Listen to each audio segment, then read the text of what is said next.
University. Learn, research and innovate. Join with us. United Institutions, Coimbatore. அதிமுகவை சேர்ந்த agri Krishnamurthy தற்போது செய்தியாளர்களை சந்தித்து வருகிறார். பார்க்கலாம். வெற்றி வாய்ப்பினை இழந்தார்கள். 2021 ஆண்டு தேர்தலிலே வெற்றி வாய்ப்பை இழந்த பின் நாடாளுமன்ற மேலவைக்கான தேர்தல் அப்பொழுது வந்தது. 30/6/2022 மீண்டும் நாடாளுமன்ற மேலவையிலே போட்டியிடுவதற்கான வாய்ப்பினை பொதுச் செயலாளர் என்ற முறையிலே சட்டமன்ற தேர்தலிலே தோல்வியுற்ற திரு சி.வி. சண்முகம் அவர்கள் மீண்டும் வாய்ப்பினை கேட்டார்கள். அதுவும் வற்புறுத்தி கேட்டார்கள். நான் நாடாளுமன்ற மேலவை உறுப்பினராக பணியாற்றுவதற்கான வாய்ப்பினை தாருங்கள் என்று பொதுச் செயலாளர் என்ற முறையிலே அண்ணன் எடப்பாடியார் இடத்திலே அந்த வாய்ப்பினை கேட்டார்கள். அண்ணன் எடப்பாடியார் அவர்கள் பெருந்தன்மையாக 30/6/2022 நாடாளுமன்ற மேலவை உறுப்பினராக அவருக்கு பணியாற்ற வாய்ப்பினை தந்தார்கள். அந்த வாய்ப்பினையும் அவர் பெற்றுக் கொண்டார்கள். அந்த பதவி சுகத்தையும் அவர் அனுபவித்தார்கள். மீண்டும் 2026 சட்டமன்ற தேர்தல் வந்தபொழுது விழுப்புரம் மாவட்டத்தில் இருக்கின்ற 6 சட்டமன்ற தொகுதிகளில் ஏற்கனவே அண்ணன் எடப்பாடியார் அவர்கள் அவருக்கு விழுப்புரம் சட்டமன்ற தொகுதியிலே வாய்ப்பு தந்தார். தோல்வியை தழுவினார். 2026 நடைபெற்ற சட்டமன்ற தேர்தலில் மயிலம் சட்டமன்ற தொகுதியிலே தொகுதி மாறி நிற்பதற்கு ஒரு வாய்ப்பினை கேட்டார்கள். அந்த வாய்ப்பையும் அண்ணன் எடப்பாடியார் அவர்கள் பெருந்தன்மையோடு அவருக்கு தந்தார்கள்.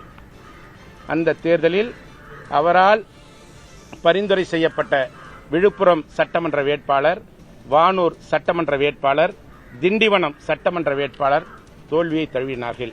இவர் மட்டுமே மயிலம் சட்டமன்ற தொகுதியிலே வெற்றி பெறுகிறார். இந்த மாவட்டத்திலே அனைத்து இந்திய அண்ணா திராவிட முன்னேற்ற கழகம் தோல்வியுறுவதற்கு இவர்தான் காரணம் என்பதை நாங்கள் தெளிவாக சொல்லுகிறோம். அனைத்து இந்திய அண்ணா திராவிட முன்னேற்ற கழகத்தினுடைய வளர்ச்சிக்காக எந்தவிதமான பணிகளையும் மேற்கொள்ளவில்லை. தன்னுடைய சுயநலத்திற்காக, சுய லாபத்திற்காக இன்றைக்கு யாரை எதிர்த்து நாம் தேர்தலிலே போட்டியிட்டோமோ அவர்களோடு இணைந்து அமைச்சர் பதவி என்ற சுகத்திற்காக இன்றைக்கு இந்த இயக்கத்தை அழித்துக் கொண்டிருக்கிறார் என்பதை நாங்கள் சுட்டிக்காட்ட கடமைப்பட்டிருக்கிறோம். அனைத்து இந்திய அண்ணா திராவிட முன்னேற்ற கழகம் என்பது நேற்று பெய்த மழையில் இன்று முளைத்த காளான் அல்ல. இது புரட்சித் தலைவர் எம்ஜிஆர் அவர்களால் உருவாக்கப்பட்ட இயக்கம். புரட்சித் தலைவி அம்மா அவர்களால் எஃகு கோட்டையாக மாற்றப்பட்ட இயக்கம். இந்த இருவரும் தலைவர்களுடைய மறைவிற்கு பின்னால் அண்ணன் எடப்பாடியார் அவர்கள் இந்த இயக்கத்தினுடைய பொதுச் செயலாளராக ஏற்று மிக சிறப்பான முறையிலே கழகத்தினுடைய வளர்ச்சிக்காக, கழக தொண்டர்களுடைய பாதுகாப்பிற்காக சிறப்பான முறையிலே செயல்பட்டுக் கொண்டிருக்கிறார். 2017 ஆண்டு முதல் 4.5 ஆண்டு காலம் தமிழகத்திலே நல்லாட்சியை தந்தவர்கள். 2021 ஆண்டு நடைபெற்ற சட்டமன்ற தேர்தலிலே கூட 75 இடங்களிலே அனைத்து இந்திய அண்ணா திராவிட முன்னேற்ற கழகத்தின் தலைமையிலே அமைந்த கூட்டணிதான் தமிழகத்திலே வெற்றி பெற்றது. இன்றைக்கு 2026 நடைபெற்ற சட்டமன்ற தேர்தலிலே கூட அண்ணன் எடப்பாடியார் தலைமையிலே அமைந்த தேசிய ஜனநாயக கூட்டணியின் சார்பில் 53 இடங்களில் அனைத்து இந்திய அண்ணா திராவிட முன்னேற்ற கழகம் வெற்றி பெற்றிருக்கிறது. ஏறக்குறைய தமிழகத்திலே 1,35,00,000 வாக்குகளை பெற்ற கூட்டணிதான் அனைத்து இந்திய அண்ணா திராவிட முன்னேற்ற கழகத்தின் தலைமையிலே அமைந்த கூட்டணி. இப்படிப்பட்ட இயக்கத்தை, இந்த இயக்கத்திற்காக உண்மையாக பாடுபட்டுக் கொண்டிருக்கிற கழகத்துடைய பொதுச் செயலாளர் அண்ணன் எடப்பாடியார் அவர்களை திரு சி.வி. சண்முகம் அவர்கள் தன் மீது ஏற்பட்ட தவறுகளை மறைப்பதற்காக இன்றைக்கு பொதுச் செயலாளர் மீது தவறான முறையில் பொய்களை கூறி குற்றச்சாட்டுகளை பதிவு செய்து கொண்டிருக்கிறார். தயவு செய்து அவர் கூறுகின்ற குற்றச்சாட்டுகளை இதோடு நிறுத்திக் கொள்ள வேண்டும் என்பதை இந்த நேரத்திலே தெரிவித்துக் கொள்கிறேன். மற்றும் திரு வேலுமணி, எஸ்பி வேலுமணி அவர்கள் அண்ணன் எடப்பாடியார் அவர்களால் கழகத்துடைய தலைமை நிலைய செயலாளர் பொறுப்பை தந்தவர் அண்ணன் எடப்பாடியார் அவர்கள். அவர் கோவை மாவட்டத்துடைய செயலாளராக செயல்பட்டுக் கொண்டிருந்தார். அவருடைய மாவட்டத்தில் இருக்கின்ற 10 தொகுதிகளுக்கும் அவர்தான் பரிந்துரை செய்கிறார் வேட்பாளர்களை. அவர் செய்கின்ற அனைத்து இந்திய அண்ணா திராவிட முன்னேற்ற கழகத்தின் சார்பிலே போட்டியிடுகின்ற வேட்பாளர்களை பரிந்துரை செய்த திரு எஸ்பி வேலுமணி அவர்கள் செய்த வேட்பாளர்களை அண்ணன் எடப்பாடியார் அவர்கள் வேட்பாளராக தலைமை கழகத்தின் சார்பிலே அறிவிக்கிறார்.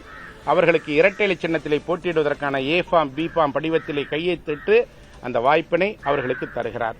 இன்றைக்கு அவரும் திரு சி.வி. சண்முகம் அவர்களோடு இணைந்து தவறான குற்றச்சாட்டுகளை பதிவு செய்து கொண்டிருக்கிறார்.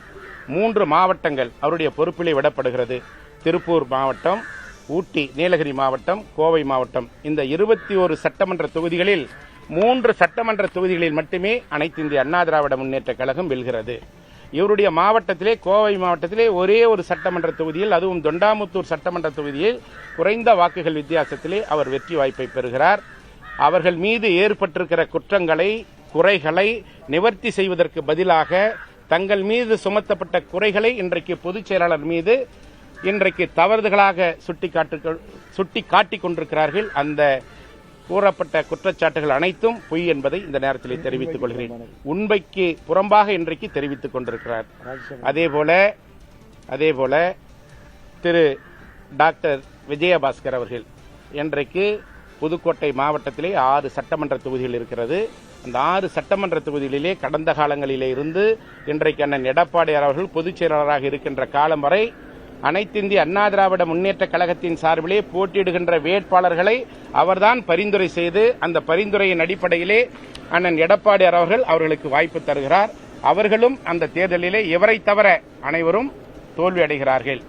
இன்றைக்கு தமிழகத்திலே அரசியல் கட்சியின் சார்பிலே போட்டியிடுகின்ற அனைத்து தலைவர்களும் வெற்றி வாய்ப்பினை இழந்திருக்கிறார்கள். குறிப்பாக அண்ணன் எடப்பாடியார் அவர்கள்தான் சேலம் மாவட்டத்திலே 7 சட்டமன்ற தொகுதிகளிலே அனைத்து இந்திய அண்ணா திராவிட முன்னேற்ற கழகத்தை வென்றெடுத்திருக்கிறார். அந்த எங்கள் கட்சியினுடைய பொதுச் செயலாளர் அண்ணன் எடப்பாடியார் அவர்கள் 98,000 வாக்குகள் வித்தியாசத்தில் வெற்றி பெறுகிறார்.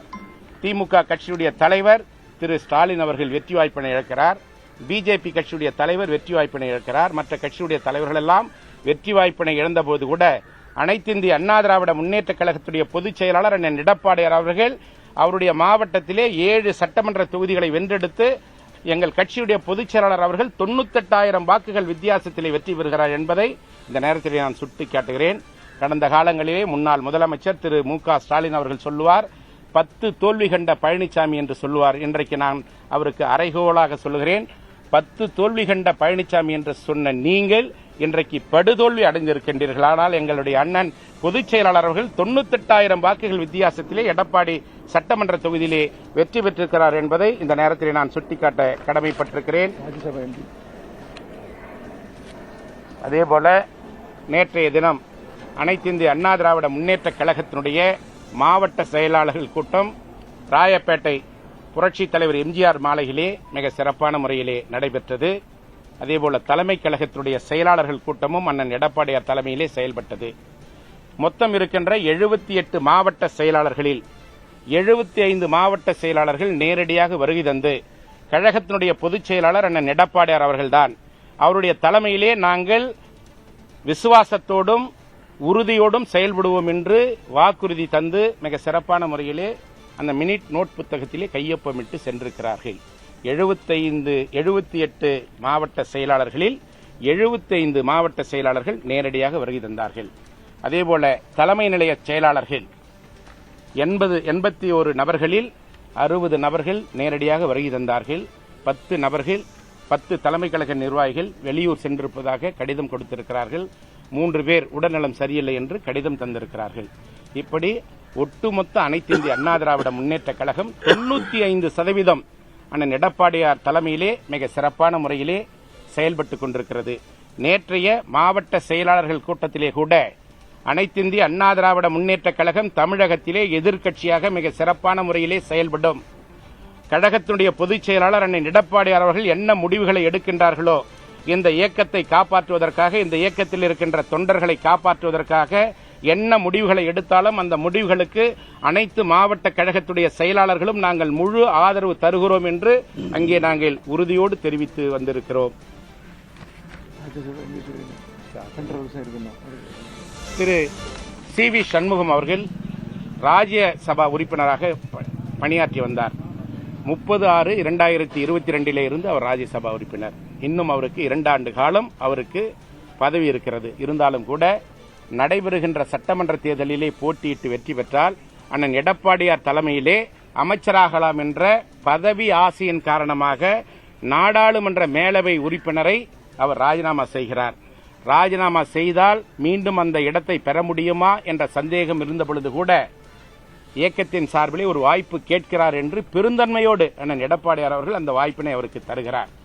இன்றைக்கு நாடாளுமன்றத்திலே 5 நாடாளுமன்ற மேலவை உறுப்பினர் இருந்தால்தான் அனைத்து இந்திய அண்ணா திராவிட முன்னேற்ற கழகத்திற்கு அங்கே அங்கீகாரம் வழங்கப்படும். அந்த அங்கீகாரம் பெறுகின்ற வாய்ப்பு இன்றைக்கு இவரால் மறுக்கப்பட்டிருக்கிறது என்பதையும் இந்த நேரத்தில் உங்கள் மத்தியிலே சொல்லிக்கொள்ள கடமைப்பட்டிருக்கிறேன்.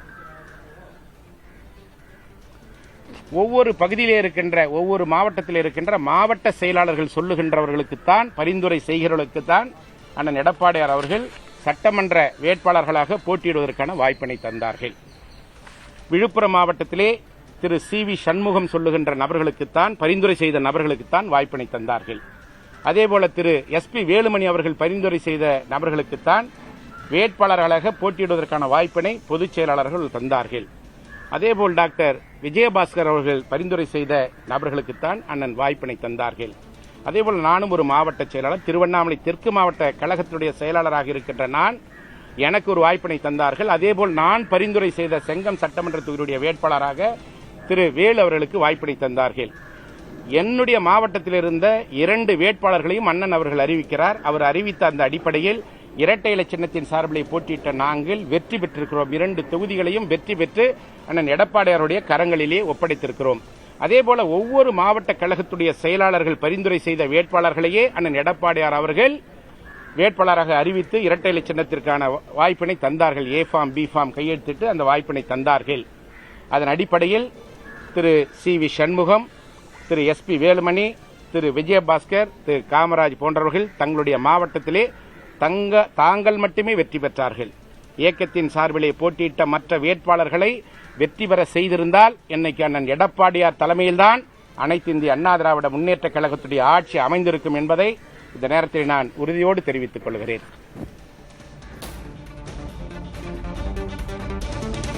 எடப்பாடி பழனிசாமி தரப்பு ஆதரவு எம்எல்ஏவான அக்ரி கிருஷ்ணமூர்த்தி செய்தியாளர்களிடம் பேசியிருக்கிறார். CV. Shanmugam, S P. Velumani, C. Vijayabaskar ஆகியோர் மீது குற்றஞ்சாட்டி பேசியிருக்கிறார். அவர்கள் மீது இருக்கக்கூடிய தவறை மறைப்பதற்காக இன்றைக்கு எடப்பாடி பழனிசாமி மீது குற்றம் சாட்டுகிறார்கள். அதனை அவர்கள் நிறுத்திக் கொள்ள வேண்டும் என்று அவர் பேசியிருக்கிறார்.